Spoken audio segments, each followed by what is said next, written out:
सुप्रभात मेरे प्यारे छात्रों, कैसे हैं आप सभी? ठीक है। चलिए, आज इस वीडियो में मैं बात करूंगा क्लास 10th हिंदी क्षितिज और गद्य खंड का दूसरा अध्याय। और अध्याय हम लोगों के पास अगर सीरियल नंबर की बात करें तो 11। चैप्टर का क्या नाम था? बाल गोविंद भगत। तो इस अध्याय में हम लोगों के पास कुल 8 प्रश्न हैं। ठीक है, मैं सभी प्रश्नों और उत्तरों को बारी बारी से दिखा रहा हूं, आप लोग को ध्यानपूर्वक देखिएगा और देखिएगा। देखिए, पहला है कि खेती बाड़ी से जुड़े गृहस्थ बाल गोविंद भगत अपनी किन चारित्रिक विशेषताओं के कारण साधु कहलाते थे। ठीक है, खेती बाड़ी से जुड़े गृहस्थ बाल गोविंद भगत अपनी किन चारित्रिक विशेषताओं के कारण साधु कहलाते थे। देखिए, उत्तर है कि बाल गोविंद भगत एक गृहस्थ थे, परंतु उनमें साधु कहलाने वाले सभी गुण थे। कौन कौन से हैं? कबीर के आदर्शों पर चलते थे, उन्हीं के गीत गाते थे, कभी झूठ नहीं बोलते थे, खरा व्यवहार रखते थे, किसी से भी दो टूक बात करने में संकोच नहीं करते थे, न किसी से कभी झगड़ा करते थे, किसी की चीज़ नहीं छूते थे, न ही बिना पूछे प्रयोग में लाते थे या व्यवहार में लाते थे। उनमें लालच बिल्कुल भी नहीं था। इन्हीं गुणों के आधार पर हम यह कह सकते हैं कि खेती बाड़ी से जुड़े गृहस्थ बाल गोविंद भगत अपनी इन्हीं विशेषताओं के कारण साधु कहलाते थे। तो देखिए, दूसरा प्रश्न है कि भगत की पुत्र वधू उन्हें अकेले क्यों नहीं छोड़ना चाहते थे। ठीक है, भगत की पुत्र वधू उन्हें अकेला क्यों नहीं छोड़ना चाहते थे।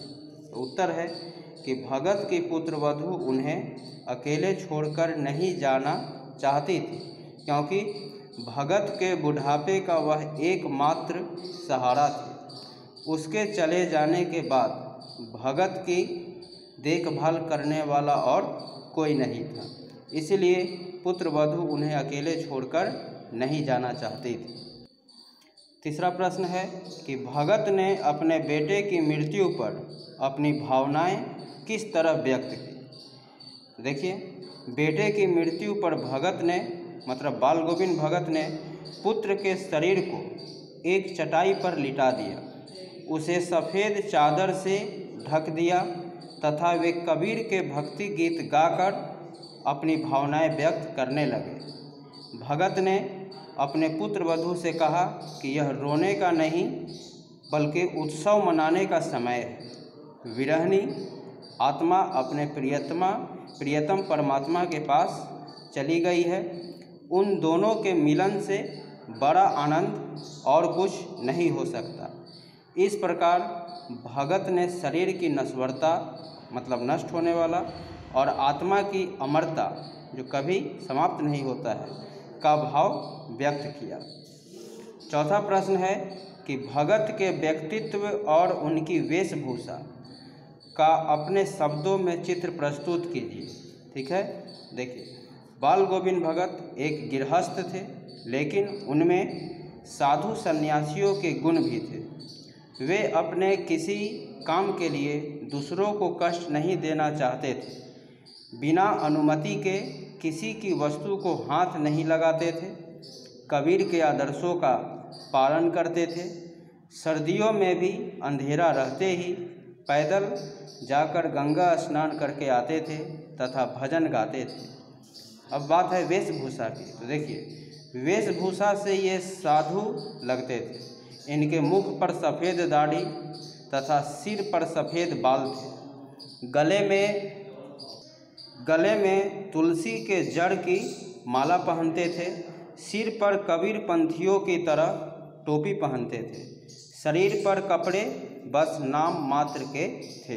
इस आधार पर हम कह सकते हैं कि उनका जो व्यक्तित्व था, उनकी जो वेशभूषा थी, उस आधार पर वह एक साधु के जैसे ही प्रतीत होते थे। पांचवा प्रश्न है कि बाल गोविंद भगत की दिनचर्या लोगों के अचरज का कारण क्यों थी।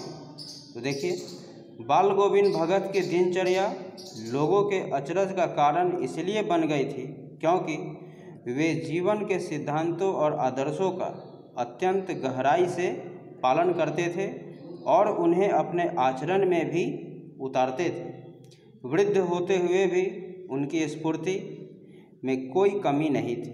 सर्दी के मौसम में भी भरे बादलों वाले भादों की आधी रात में भी वे भोर में सबसे पहले उठकर सुबह में गांव से 2 मील दूर स्थित गंगा स्नान करने जाते थे।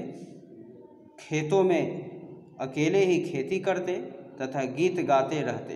ठीक है, यही दिनचर्या थी जिसके कारण सभी लोगों के लिए अचरज का कारण था। 6 नंबर प्रश्न है कि पाठ के आधार पर, मतलब बाल गोविंद पाठ के आधार पर बाल गोविंद भगत के मधुर गायन की विशेषताएं लिखिए। उनकी गायन की। बाल गोविंद भगत कबीर के गीत गाते थे।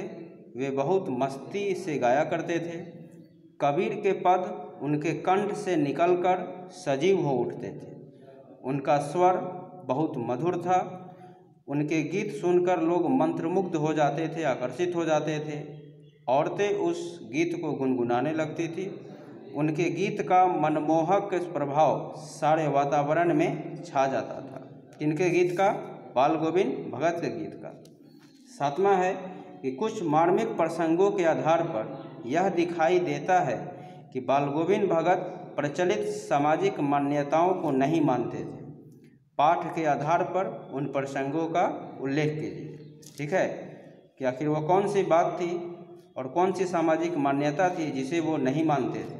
तो देखिए, कुछ ऐसे मार्मिक प्रसंग हैं जिनके आधार पर यह कहा जा सकता है कि बाल गोविंद भगत उन प्रचलित सामाजिक मान्यताओं को नहीं मानते थे जो विवेक की कसौटी पर, बुद्धि की कसौटी पर खड़ी नहीं उतरती थी। उदाहरण स्वरूप, बाल गोविंद भगत के पुत्र की मृत्यु हो गई तो उन्होंने सामाजिक परंपराओं के अनुरूप अपने पुत्र का क्रियाकर्म नहीं किया। उन्होंने कोई तूल न करते हुए, कोई दिखावा न करते हुए बिना कर्म कांड के श्राद्ध संस्कार कर दिया। सामाजिक मान्यता है कि मृत शरीर को मुखाग्नि पुरुष वर्ग के हाथों दी जाती है, परंतु भगत ने अपने पुत्र को मुखाग्नि अपनी पुत्र वधू से ही दिलाई। हमारे समाज में विधवा विवाह को मान्यता नहीं दी गई, परंतु भगत ने अपनी पुत्र वधू को पुनर्विवाह करने का आदेश दे दिया। अन्य साधुओं की तरह भिक्षा मांगकर खाने के वे विरोधी थे। और 8वां प्रश्न, अंतिम प्रश्न है कि धान की रोपाई के समय समूचे माहौल को भगत की स्वर लहरियाँ किस तरह चमत्कृत कर देती थी, उस माहौल का शब्द चित्र प्रस्तुत कीजिए। देखिए, आषाढ़ के रिमझिम फुहारों के बीच खेतों में धान की रोपाई चल रही थी। बादल से घिरे आसमान में ठंडी हवाओं के चलने के समय अचानक खेतों में से किसी के मीठे स्वर गाते हुए सुनाई देते हैं। बाल गोविंद भगत के कंठ से निकला मधुर संगीत वहाँ खेतों में काम कर रहे लोगों के मन में झनकार उत्पन्न करने लगा। स्वर के आरोह के साथ एक एक शब्द जैसे स्वर्ग की ओर भेजा जा रहा हो। उनकी मधुर वाणी को सुनते ही लोग झूमने लगते हैं। स्त्रियां स्वयं को रोक नहीं पाती है तथा अपने आप उनके होठ काँप कर गुनगुनाने लगते हैं। ये सभी क्यों होता था? क्योंकि बाल गोविंद भगत के द्वारा गाए हुए गीत में बहुत ही आकर्षण की शक्ति थी। तो आज इस वीडियो में हम लोगों ने अध्याय 11 बाल गोविंद भगत के प्रश्न उत्तर को देखा। मिलते हैं नेक्स्ट वीडियो में एक नए अध्याय के साथ। धन्यवाद।